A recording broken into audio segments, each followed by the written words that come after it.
My name is Lola Parker.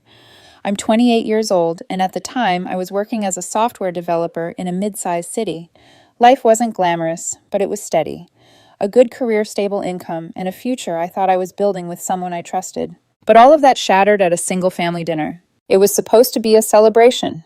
My parents had invited my boyfriend Eric to join us after I'd received a small promotion at work. Nothing huge, but it meant better hours and recognition for the projects I'd been pouring myself into. My mom made lasagna my favorite, along with garlic bread and salad. Dad was already bragging about me, and my younger brother and his wife came too. It was warm, casual, the kind of evening that should have felt safe. Eric arrived late as usual, eyes glued to his phone. I told myself he was just busy with work, but a small part of me had already grown uneasy over how distracted he'd been lately. Still, I smiled, scooted my chair closer to make room, and tried to brush it off. We all sat down, passed plates, clinked glasses. My mom turned the conversation to me, beaming with pride. Lola's always been dependable, she said warmly. She works hard, she supports the people she loves. Honestly, Eric, we're so glad you're in her life. You two make such a great pair. When are we going to hear wedding bells? Her tone was teasing, lighthearted. But Eric set down his fork, looked at my mother with a smirk, and dropped the words that carved themselves into my chest forever. Don't worry, I won't be around long anyway. Lola's not wife material. The room went silent. The clinking of cutlery stopped midair. My mother's smile faltered like someone had slapped her. Dad's jaw tightened. My brother stared at Eric like he couldn't believe what he'd just heard. My heart pounded so loudly I could barely hear. Heat rose to my face. My chest tightened, and I felt every pair of eyes on me. But Eric. He leaned back casually in his chair, lips curled in a smug half-smile as though he'd just delivered a punchline. Mom stammered, her voice cracking. Eric, what do you mean Lola is one of the most caring, dependable people I've ever known? She would make any man lucky. Eric gave a short, dismissive laugh and shook his head. Sure, she's sweet. Reliable. But wife material, I need someone ambitious. Someone who doesn't just settle into the same routine every day. Lola's comfortable. Safe.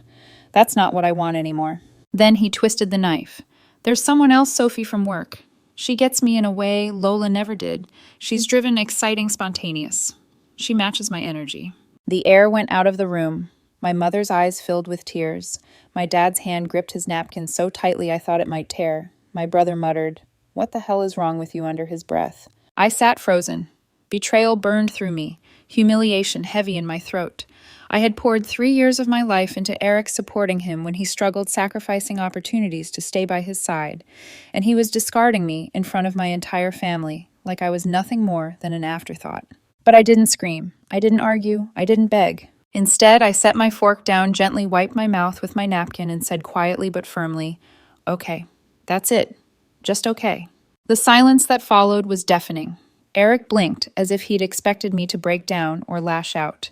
Instead, I stood, gathered my plate almost by instinct, and carried it into the kitchen. My hands shook, but my face remained calm. That night, in the warm glow of my family's dining room, with the smell of garlic bread still hanging in the air, Eric didn't just break my heart, he humiliated me, stripped away the illusion I had been holding on to. And for the first time in months, maybe years, I saw him clearly. People say hindsight is 20/20. Looking back, I can trace the threads of what went wrong. But at the time, I thought Eric and I were solid. We met at a friend's barbecue. He was 27, tall, easy smile, the kind of guy who could light up a group conversation. I was drawn to his energy. He liked that I listened, really listened when he spoke. What started as casual chats over burgers and beers turned into long walks, shared playlists, late-night calls, where we'd talk until the sun hinted at the horizon. Eric was chasing big dreams. He wanted to climb the ladder fast, make a name for himself. At the time, I admired that fire. He admired my steadiness. I wasn't the type for grand gestures, but I was reliable. If he called in the middle of the night panicking about work, I'd be there. If he hit a rough patch financially, I covered his rent for 2 months without hesitation. We'll get through this together, I told him, and I meant it. When my company offered me a promotion that required relocating, Eric looked stricken.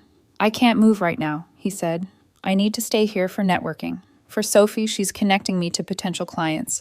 At the time, Sophie was just a name, a colleague he respected.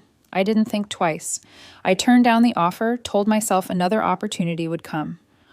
What mattered was that Eric needed me by his side. For the first year, it felt worth it. There were moments I'll never forget, like the weekend trip I planned to a cabin upstate. Just us a bonfire under the stars, the crackle of wood, and the smell of pine. I pulled out a simple silver ring, not an engagement ring, but a promise. Eric, I said, heart pounding, I see a future with you kids, a house, the whole messy, beautiful thing. His eyes watered. He kissed me and said yes, he saw it too. That night I thought we'd built something unshakable. But over time, small cracks appeared. Eric would scroll through his phone during our dates, lingering on posts from colleagues who flaunted their vacations, their designer clothes, their big moves. He'd sigh and say things like, "Why don't we travel more? Life's too short to be stuck in one place." It stung, but I brushed it off, thinking he was just stressed. Then came the comparisons. My buddy's girlfriend surprised him with concert tickets. She just gets it, the spontaneity. That's the kind of energy I crave. I tried to keep up, planned more dates, surprised him with little gifts, brought home his favorite takeout after long days. But the more I gave, the more it felt like I was chasing a moving target. He started canceling our plans last minute. "I need me time," he'd say, only for me to find out later he'd been out with coworkers, always including Sophie. She drove a leased BMW, posted photos of champagne toasts weekends in Miami. Eric would scroll her feed with this hungry look, like he wanted that life more than the one we had. At night, lying awake beside him, I started asking myself questions I'd never considered before. Am I boring? Is stability a flaw? I had built my entire identity around being reliable, dependable, safe. And suddenly the man I loved made me feel like that wasn't enough. I told myself it was a phase, that he was just restless, but deep down a seed of doubt had been planted, and it was only a matter of time before it grew into something poisonous. The night after that dinner, the silence in my apartment was deafening. I replayed Eric's words in my head on a loop. Lola's not wife material. The smirk on his face, the way he said Sophie's name like she was already wearing a crown in his future. Every time I closed my eyes, I saw my mother's tears, my father's clenched jaw, my brother's disbelief, and me sitting there small and humiliated at my own celebration. When I finally dropped Eric off at his place that night, he leaned against the car door, arms crossed, daring me to react. "So that's it?" he asked. "You're not even going to fight for us?" I kept my eyes on the road, voice steady, though my hands trembled against the wheel. "What's there to fight for? You've already made your choice." He scoffed, shaking his head. "God, Lola, this is exactly what I mean. No passion, no fire. Sophie would have never let me walk away this easily." That last line stung more than I wanted to admit, but I forced my tone flat. "I heard you. We're done." When he slammed the door and walked inside without a glance back, I sat in the driver's seat for a long time, gripping the steering wheel until my knuckles ached. I should have cried, but there were no tears left. Just a hollow ache and a strange, unexpected clarity. The next morning, I made a decision. I blocked his number, deleted him from social media, packed away the photos, the ring from that cabin trip, the sweatshirt he'd left at my place. No dramatic speeches, no second chances, just silence. People think heartbreak comes in waves of screaming, sobbing, begging. Mine came quietly, like standing in a burned-out house, staring at the ashes, realizing there's nothing left to save. But that quiet didn't mean it didn't hurt. Nights dragged on, haunted by flashbacks, Eric, kissing my forehead when I covered his rent, whispering promises under the stars, laughing with my family at Christmas. Each memory sliced at me, reminding me how deeply I'd intertwined my life with his. For weeks, I moved on autopilot. Work, eat, sleep, repeat. At night, I lay awake, staring at the ceiling, wondering why I wasn't enough, why being dependable, loyal, and steady could be turned into a flaw. Sometimes I'd catch myself scrolling through old pictures, thumb hovering over the unblock button on my phone. But I never pressed it, because deep down I knew if I let him back in, I'd lose myself completely. One night, lying on my couch with the city lights bleeding through the blinds, I whispered to myself, "No chasing, no fighting. He's gone. I walk away." That became my mantra. And slowly that silence that once suffocated me began to feel like space.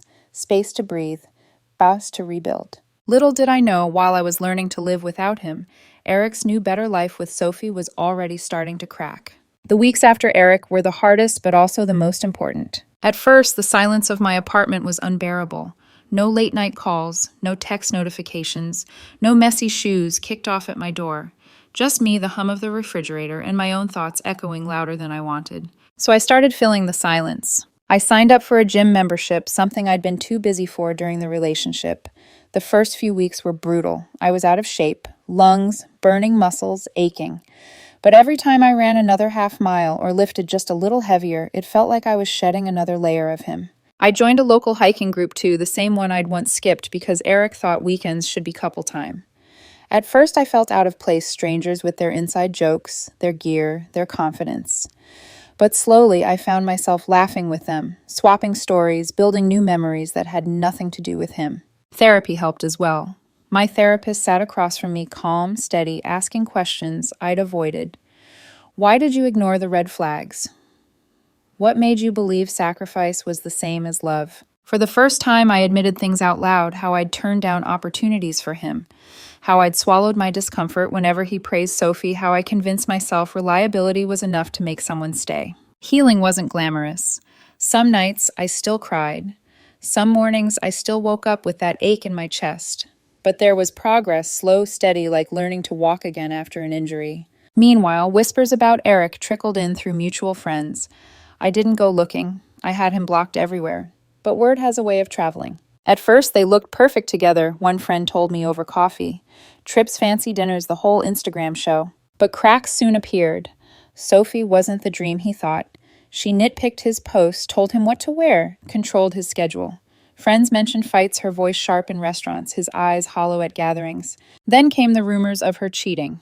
Other guys from her office. Late-night networking events. Eric tried to keep up the facade online, but in real life, his energy dimmed. I listened quietly whenever someone brought it up, nodding, sipping my coffee.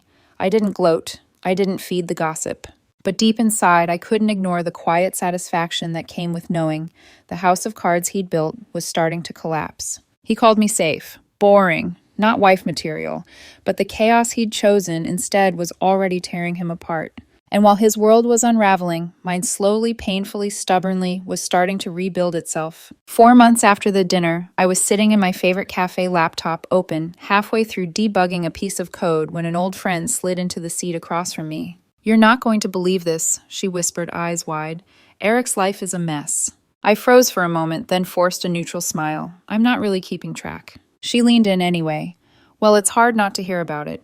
He and Sophie disaster. She's been cheating on him, with 2 guys from her office. Someone caught them screaming at each other in a bar last weekend. She called him pathetic, he called her trash. People recorded it. I nodded slowly, sipping my coffee. My chest tightened, not from hurt, but from something stranger. Not joy, not pity, just clarity.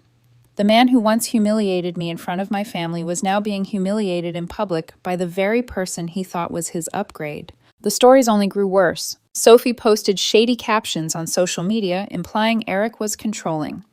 Eric fired back with cryptic posts of his own. Screenshots of their arguments leaked through mutual acquaintances, her calling him a deadweight, him accusing her of using him for clout. Then came the real blow. HR at their office got involved after Sophie accused him of harassment. Whether it was true or not, I didn't know, but the fallout was brutal. Eric's image at work shattered, and within weeks he was let go. No job, no Sophie, no shiny lifestyle. Meanwhile, his reputation with friends tanked.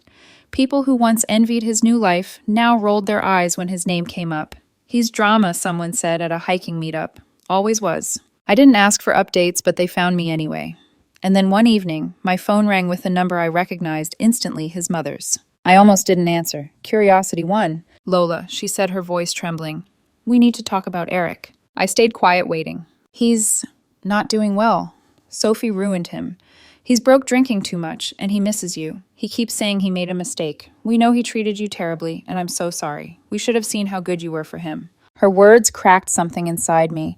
Not longing, not forgiveness, just a reminder of how much I'd given and how little it had mattered to him until it was gone. "Mrs. Collins," I said softly, "I appreciate your concern, but Eric's choices are his own."